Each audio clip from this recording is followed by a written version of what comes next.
Welcome back to another tech video. Today I'm going to be going through your question, answering it, and hopefully you find the solution.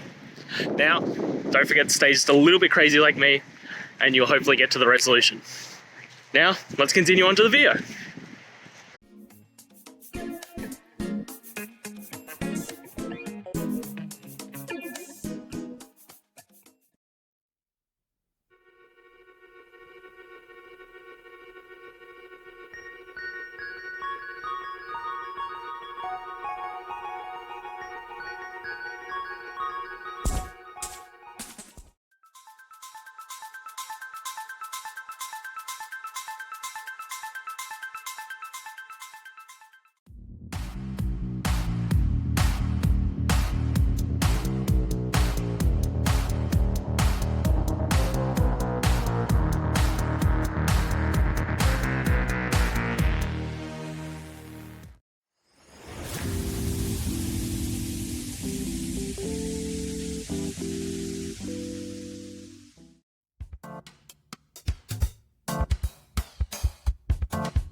And that's it, guys. We've gone through, answered your questions, and hopefully found that solution you're looking for.